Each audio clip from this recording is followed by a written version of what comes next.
Half of its land has literally been stolen from the icy waters of the North Sea. And Dutch engineers who led that effort became the world's best at building massive barriers and huge moving structures to reclaim the land. But now, Holland faces a new enemy. Climate change is driving the North Sea to record levels and pushing rivers over their banks. Can the Dutch masters of the water engineer their way out of this one? Or is this the end of 2,000 years of history? The day when the sea finally takes back what is hers. Perched precariously on Europe's western coast, Holland, its official name is the Kingdom of the Netherlands, has been locked in an epic struggle with the raging waters of the North Sea. The sea has made Holland rich, with abundant fisheries and access to the wealth of other lands. But the North Sea is also a ticking saltwater time bomb, threatening to wash the country away. And it's not just windmills and tulips that are in peril, but also world-class cities like Amsterdam and Rotterdam, the busiest port in the world, which could be drowned at any moment unless something is done to turn the tide. Holland's ultimate fate may lie in the hands of its engineers, who must decide where and when to engage the watery enemy. At critical places like the southern coast, where the world's longest dam with doors may stop the next devastating storm surge, saving thousands of lives. And the mouth of the Rhine River, where engineers have designed the largest robot on the planet to halt the water in its tracks. But are these remarkable feats of engineering enough to keep Holland safe? Once they might have been. But today there's a new threat: climate change on a global scale. Increasing temperatures across the planet have caused sea levels to rise, triggering vicious new storms that hammer coastal communities and send mighty rivers rushing over their banks. Can any human effort to resist hope to prevail? Certainly, if anyone can make a stand against nature's fury, the Dutch can. They've been fighting and winning a war against the water that began 2,000 years ago. Dutch builders have had to fight for every inch of their territory, draining swamps and erecting dams. And their labors have paid off. Over the centuries, Holland has nearly doubled its original size, filling in the swampy wasteland that once stretched 20 miles from the edge of the land to the coastal dunes. The swampy land turned out to be extremely fertile, nourished by one of the world's mightiest rivers, the Rhine. Sweeping down from its source in the Alps, the river weaves nearly 900 miles before emptying into the North Sea. Along the way, the Rhine regularly floods the low-lying land, depositing nutrients into the soil and creating rich cropland for anyone willing to do the hard work of draining it. The first settlers made their homes on small raised mounds near the seashore. Occasionally, the fertile land between the mounds flooded, cutting residents off from one another. To protect the land, farmers eventually began to build primitive dikes, low walls designed to keep the tide out and keep the land dry. The Dutch called these reclaimed fields polders, and little by little, the tiny settlements grew. But there was a problem. Over time, as the new land dried out, it settled, slowly sinking below sea level, making it impossible to drain off rain and seeping groundwater. Eventually, the water would reclaim the land. Things continued this way until the 1600s, when a remarkable invention began to turn the tide, literally. the windmill. These picturesque tourist attractions are actually sophisticated machines, the world's first large-scale wind-powered pumps. When covered with canvas, the mill's blades become sails that grab winds gusting in from the North Sea and convert them into raw pumping power through a series of huge gears that turn a massive water wheel below. 400 years ago, they were cutting-edge technology, offering the best solution yet to Holland's drainage problem. But there's a limit to how high a single windmill can lift the water.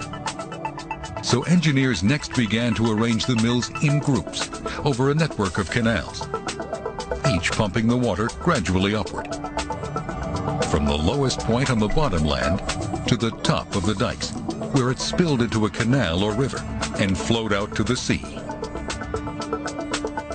With the added power of windmills, the Dutch could now steal vast tracts of new land from the sea, and modern Holland began to take shape. Today, the windmills have been replaced by modern diesel and electric pumps. Day in and day out, thousands of these pumps churn away, wringing the water out of Holland's soil, pumping nearly 5 trillion gallons per year. Enough water to satisfy New York City's needs for nearly a decade. Coming up on Extreme Engineering, desperate times call for desperate measures. But in a strange way, their very success exposed the Dutch people to an even greater danger. Because the faster the land was drained, the faster it sank. That has created a potentially disastrous situation for a country already dangerously below sea level. In the past century alone, Holland has sunk by nearly 2 feet. The only thing holding back the rivers and the sea are man-made dikes. Massive barriers, some of them 20 feet tall, and coastal dunes. These are a constant concern to the millions of people who depend on them for survival. If one of these barriers were to suddenly fail, the crashing cascade of water would erase everything in its path. Over the centuries, floods have killed hundreds of thousands of people in Holland, literally reshaping the country overnight. The worst flood on record hit in the year 1287, when the North Sea surged across the dikes protecting North Holland, killing hundreds of people. That North Sea flood changed Holland forever, carving a brand new inlet, the Zuider Zee, deep into the country. On the banks of the Zuider Zee, the Dutch founded Amsterdam, which would grow into a world-class trading and cultural center. But floods plagued the new capital city. As recently as 1916, the North Sea surged into the Zuider Zee, smashing dikes and inundating thousands of homes just north of Amsterdam. With so much valuable property underwater and the city at stake, Dutch authorities had finally had enough. They decided to find a way to tame this angry arm of the North Sea. For help, they turned to a visionary engineer, Cornelius Lely. He proposed an audacious plan, Holland's first extreme engineering project of the modern era. He would slice the northern inlet in two with a structure of unheard-of size. A 19-mile-long dike across one of the most storm-racked stretches of water in the world.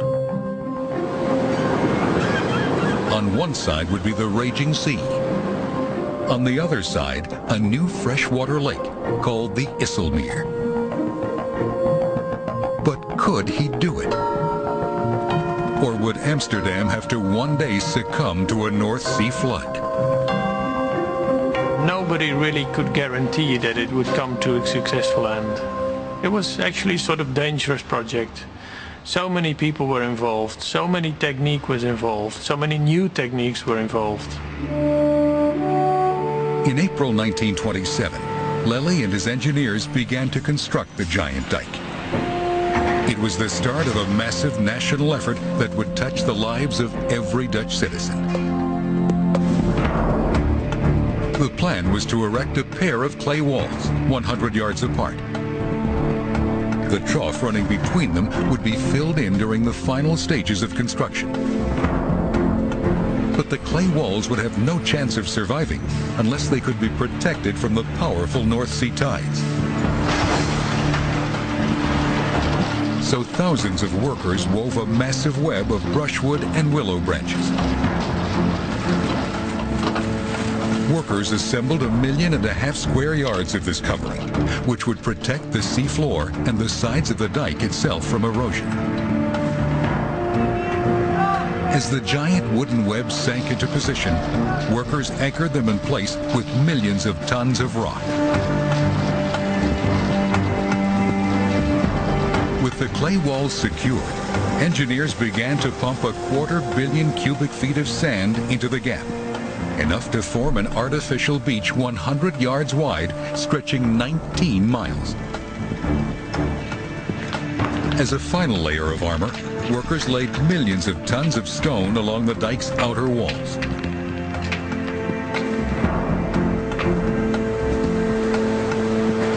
Finally, on May 28, 1932, 5 years after the project began, workers sealed the last gap in the dike.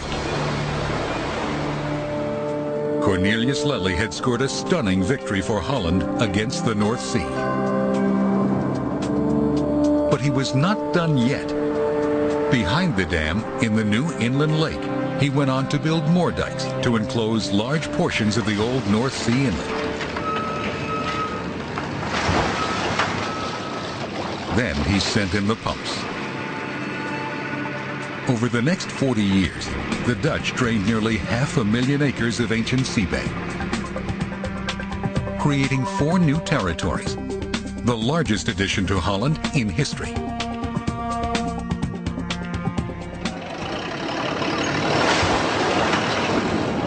The new northern closure dike stood as a shining triumph of extreme engineering. And for the first time, the Dutch felt safe from the constant threat of flooding. But 90 miles to the south, disaster was brewing in a marshy region where the Rhine and Meuse rivers split into tiny branches before spilling into the North Sea. During World War II, Allied bombers had targeted this region to deny the Nazis an important strategic foothold. When the war ended, the dikes were in bad repair. But they were the only barrier standing between the raging North Sea and some of Holland's oldest reclaimed lands. And then, on February 1st, 1953, the worst happened. 80-mile-an-hour winds from the North Sea began to push a mountain of water towards the weakened dikes in the south. Pounded by 16-foot waves, the dikes eventually gave way. One village, Ouwerkerk, was nearly wiped off the face of the earth. Because the first dike gave way after dark, most villagers had no way of knowing that the North Sea's attack had begun. Trapped in their homes, many fled to their attics. But that was not high enough.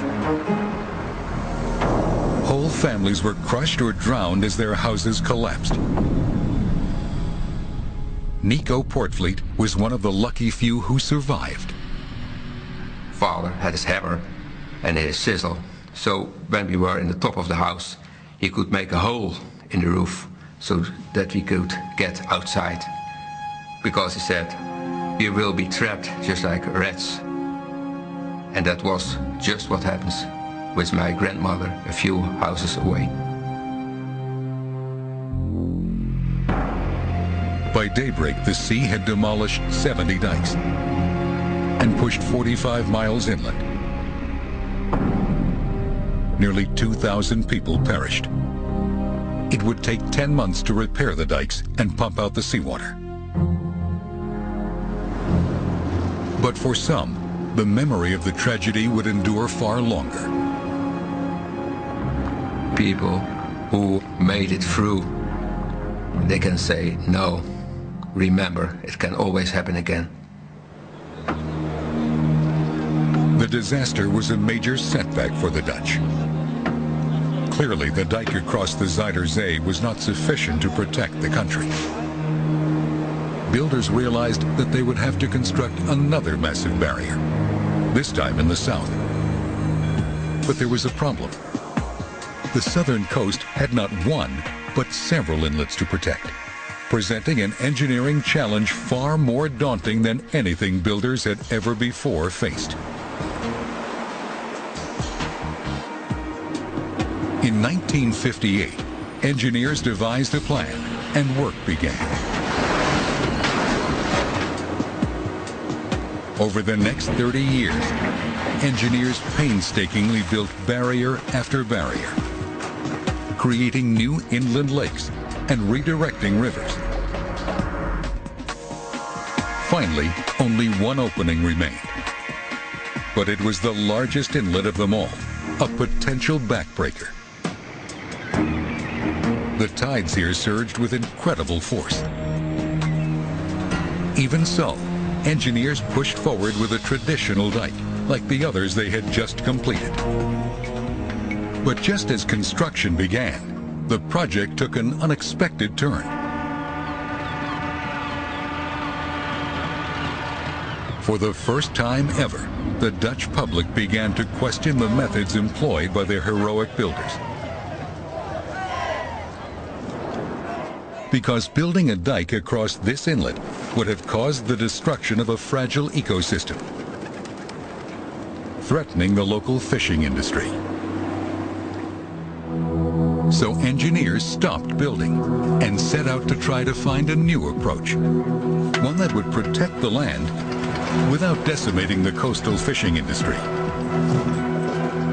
Spurred by these new demands, Dutch engineers came up with an ingenious proposal. It was decided to build an open structure that would only be closed during extreme storm surges. And building in those hostile conditions, that was really difficult. At the same time, there was time pressure. So a lot of research and development had to take place during the construction phase even. Ahead on extreme engineering, can engineers hold back nature's fury?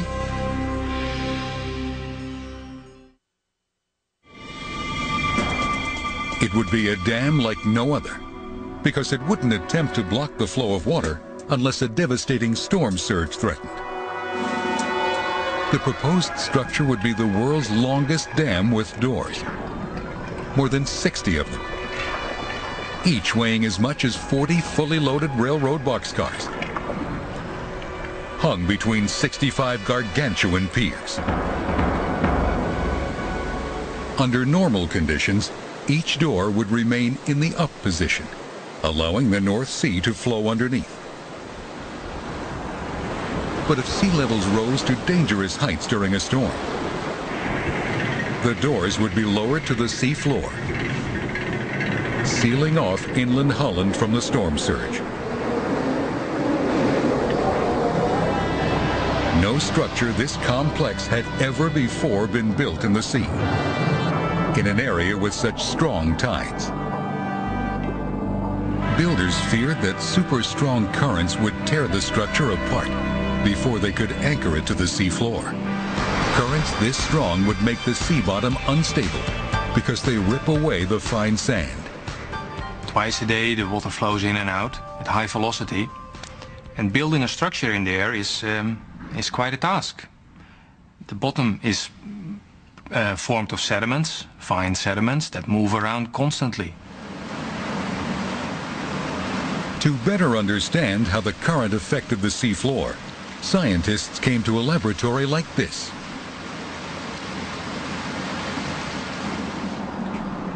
A technician places a measuring device into a test tank.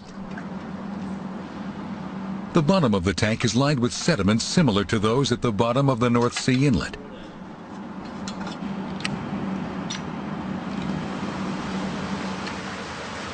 The only force turning the propeller is the moving water. When the water speed increases to that of the currents in the North Sea inlet, the sediments begin churning wildly. For Dutch designers of the southern dam, the lessons were painfully clear. If they tried to build the dam directly on the floor of the inlet, the shifting sands would topple it. They had to come up with another way of securing their massive dam. They turned to the Zuiderzee dike for inspiration. Here, designers countered the force of the currents by placing huge willow mats on the sides of the dam and on the seafloor. Could a similar technique save the southern dam? Engineers believed it could. But this time, instead of hand-weaving the mats from willow branches, they constructed a huge factory on a channel island to manufacture the protective coverings on a massive scale. The 1-foot-thick mats began with a long plastic foundation, which was filled with gravel and covered with another plastic sheet. As the factory scrambled to produce enough mats, shipyards launched 3 new construction vessels specially designed for the project.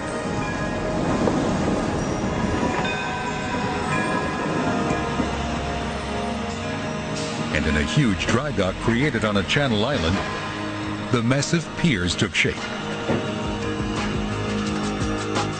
Each pier was as tall as an 11-story building and weighed a whopping 18,000 tons.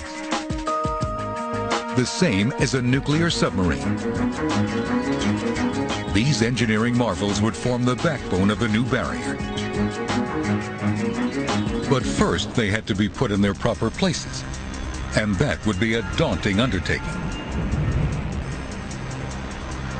Because the tides flowing into and out of the inlet were simply too powerful for standard construction work. But there was a brief period each day when the current could be overcome. When the outgoing tide paused before rushing back in. But it was only the narrowest of windows, a mere 30 minutes. That meant that engineers would have only 2 half-hour periods a day when they could assemble the dam in the water. If they were to succeed, they would have to move with clock-like precision. First, from the back of a ship, they unfurled the 100-foot wide foundation mats, which came to rest on the unstable sea floor. Now, another ship maneuvered one of the huge piers into position to lower it onto the waiting mat below. With only 30 minutes to complete the work, there was no room for error. It's so difficult to place that right in the right place, just only a few centimeters away from the spot where it should be. And we were lucky we did it. Then, a custom-designed scooping crane placed 5 million tons of rock around the edges of the dam to anchor the mats and brace the piers against any blow. Next came an equally demanding task: installing the huge doors, each weighing 400 tons.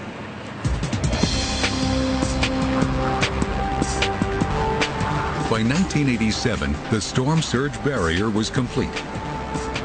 All 65 piers and their gates were in position, with a brand new highway running along the top. The most sophisticated dam ever built. Its designers are confident it will last for 200 years. But can it really stand up to the full force of the North Sea?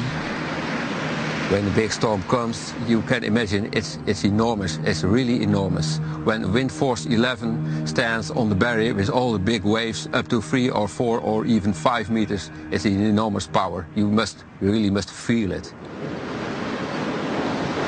During a storm, computers monitor the rising seas.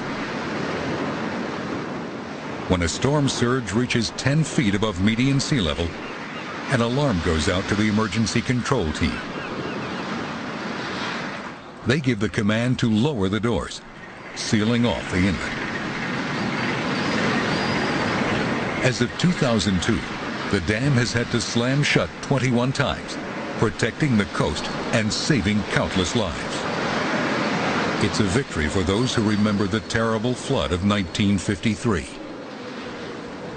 Like Nico Portfleet, the young village boy who grew up to be the current supervising engineer on the dam.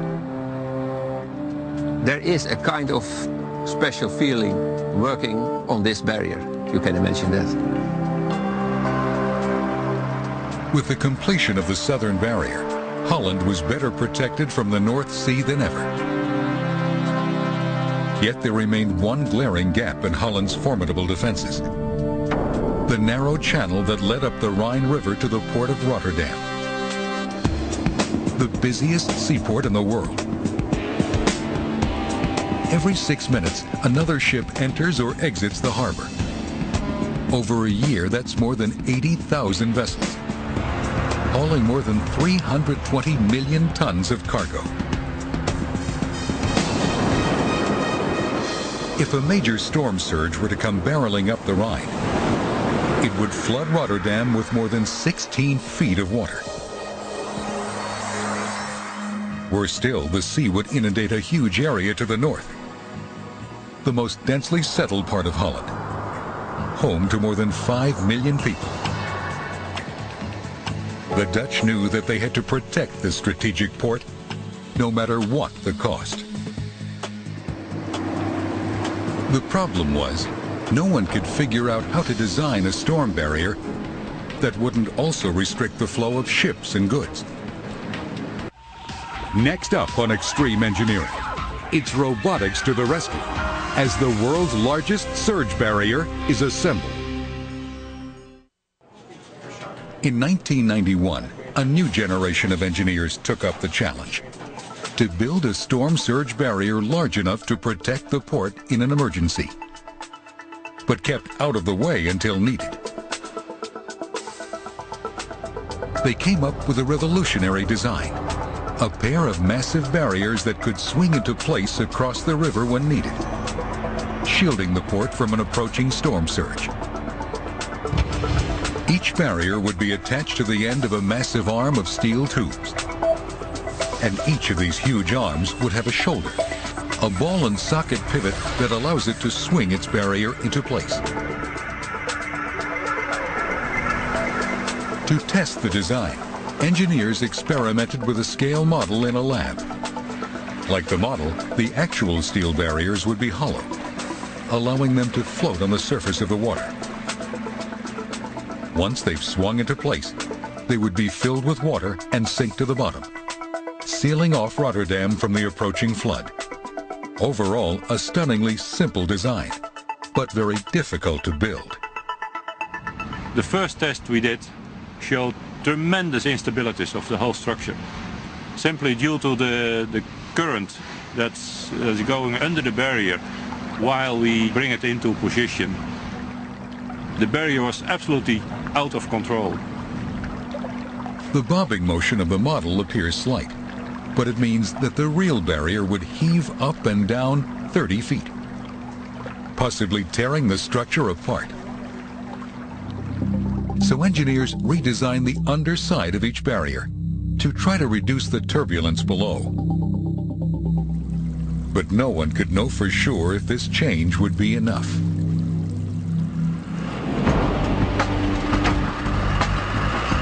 Finally, they were ready to begin building. First, they constructed a gigantic dry dock on each side of the river. The huge chambers mirrored the curved form of the barriers. Then, the giant steel tubes that would form the barrier's arms arrived. The largest tubes were 100 feet long and 6 feet in diameter, big enough for a person to stand up in. Welding each joint took 6 days and had to be perfect. Just one bad weld on a moving structure weighing 14,000 tons would be catastrophic. Meanwhile, in a factory in the Czech Republic, workers cast the most critical components. The two steel spheres, each 33 feet in diameter, that would form the shoulder joints for the huge steel arms. The finished spheres arrived by sea, suspended at the end of a massive crane, the huge sockets ready to receive them. These ball and sockets are a remarkable feat of precise engineering. They are designed to function smoothly under the 70,000 tons of pressure that a powerful storm surge can generate.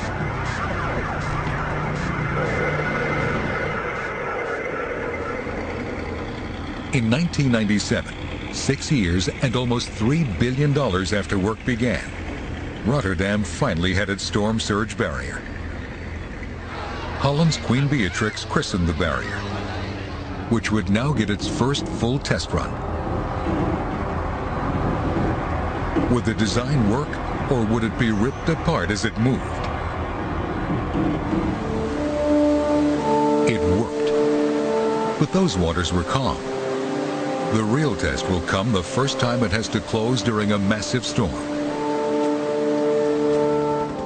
And when that time comes, the barrier will move without human help.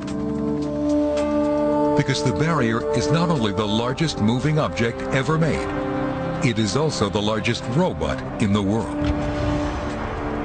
All the machinery is started automatically by the computer, without any human interference. So in that sense, it's the largest robot. Day in and day out, the barrier's computers stand watch over the waterway, analyzing the latest weather and oceanographic data, searching for an approaching storm. As of 2002, the barrier had not yet closed in an emergency. But that good luck may end soon, because Holland's weather is changing. Storms are growing more vicious with each passing year. Next up on Extreme Engineering, engineers look to the city of New Orleans for answers. The raging North Sea has forced the southern dam to lower its doors 10 times more than planners had originally predicted. And if the weather continues to worsen, intense storms like those found only in the tropics could make their way to Holland.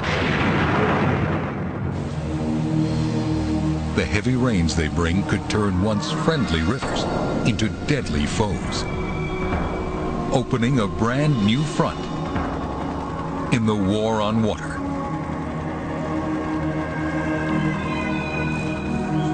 Hardest hit would be Holland's heartland, small farming villages like Ogden on the Rhine River.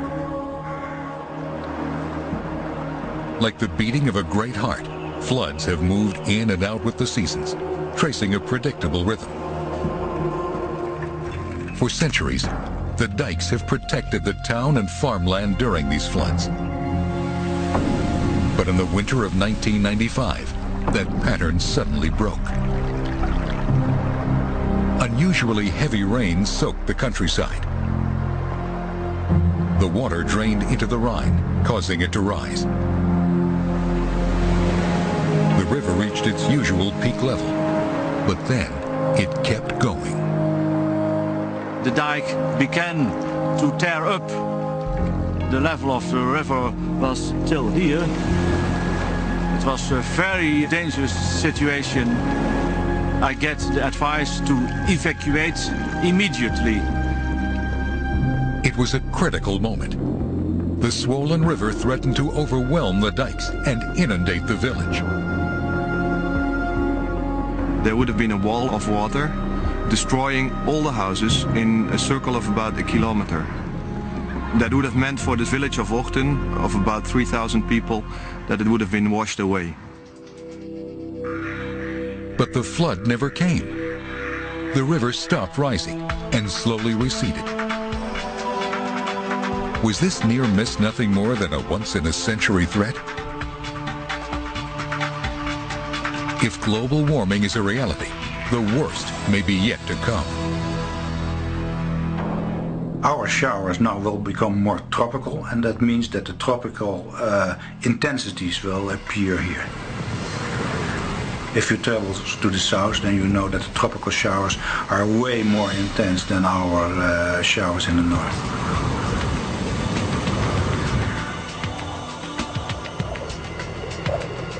Will increased rainfall force Holland to face a war on two fronts? Against both an angrier North Sea and flooding rivers?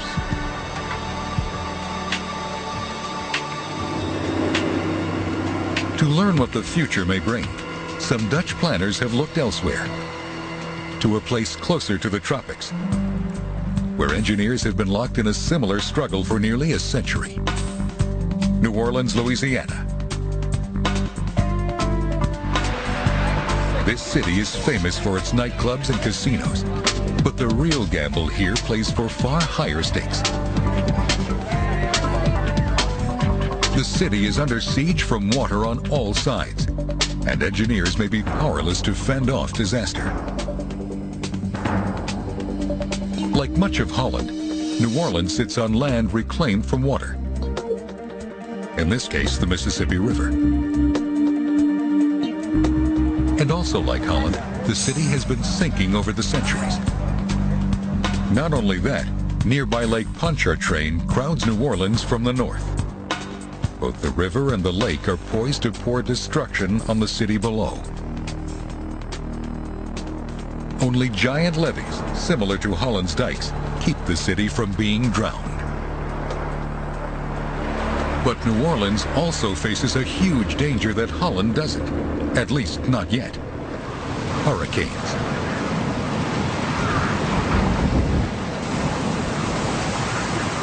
These enormous storm systems pack incredible power.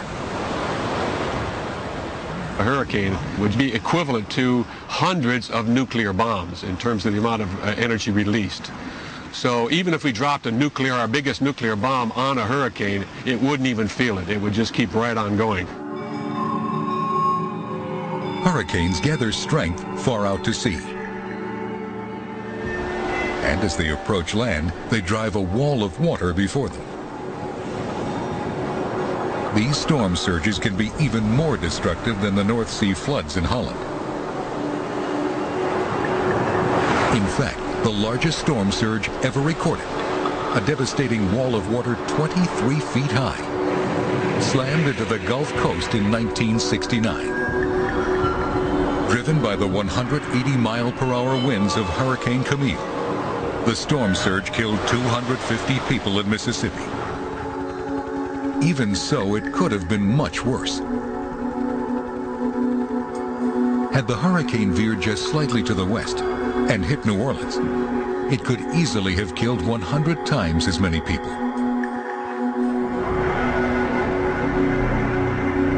The storm would have first driven a wall of water from the Gulf of Mexico into Lake Pontchartrain, then scooped up the contents of the lake and heaved it over the levees onto the city below.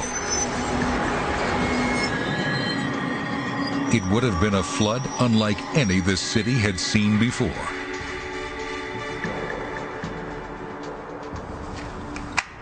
What I'm doing is using a surveying rod to illustrate how high the water would get during a Category 5 storm, or the worst case. Now the top of the rod is 20 feet, and that's the elevation of the water we expect to see during a Category 5 storm. A flood like this might claim the lives of up to 40,000 people. To prevent such a catastrophe, engineers know they need a barrier large enough to prevent the ocean from surging into Lake Pontchartrain during a hurricane. But none of the Dutch designs proved practical, neither a massive dike nor a movable barrier. Because there are simply too many places for the water to force itself in when driven by a massive hurricane. We have to understand what's happening in the environment, because we cannot out-engineer such things as hurricanes. They're just too big. It seemed that New Orleans was doomed. But then, engineers realized that nature itself might provide the solution. By way of the Mississippi River. Each day, the river dumps 700 million gallons of water into the Gulf of Mexico. With that water flow thousands of tons of sediment, clearly visible from space as a massive reddish deposit at the river's mouth. If engineers could let the Mississippi carry some of that mud into the swamps that border the lake, the river might gradually build up a natural surge barrier, far larger than any man-made structure. The plan signals a remarkable change of heart as engineers release the river to flood some of the land. It's a lesson for Holland, where rivers might be the key to fending off future disaster. That scenario might look something like this. The year is 2050, and tropical strength storms, spawned by global warming, now routinely hammer northern Europe. After weeks of rain, the Rhine is already swollen, and runoff is gushing into the North Sea. Then, the unheard of happens. A second massive storm approaches Holland from the North Sea. The high winds drive a wall of water towards the vulnerable coast. Word goes out to close the southern Barrier Dam. Emergency crews at the Zuiderzee Dam anxiously monitor the mounting storm surge. The movable Rotterdam barrier swings into place. Without these engineering marvels, the country would certainly be doomed. The sea would quickly reclaim nearly half of Holland. Hour after hour, the storm surge grows, but the barriers hold. It begins to seem that the Dutch will escape unscathed. But then, the news along the Rhine takes a chilling turn. The river is rising, rapidly. The dikes give way at a dozen places, and hundreds of communities are flooded. But engineers are out of ammo. They have no way to hold back the water. So they make a fateful decision. For the first time in more than 2,000 years, they surrender.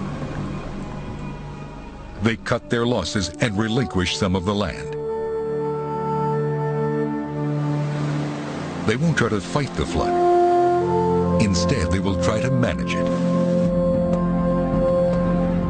They will divert the rivers away from the most densely settled areas, allowing the water to spill into farmland. The cost will be high, but by giving in, they will preserve their hard-won nation. This is how the Dutch are preparing for the future today. Engineers are already marking some areas as potential floodplains. In the war on water, it's a tactical retreat, but not a defeat. Because for the Dutch, the water is both foe and friend. And they owe their history to the struggle for balance between the two. The structures once deemed impossible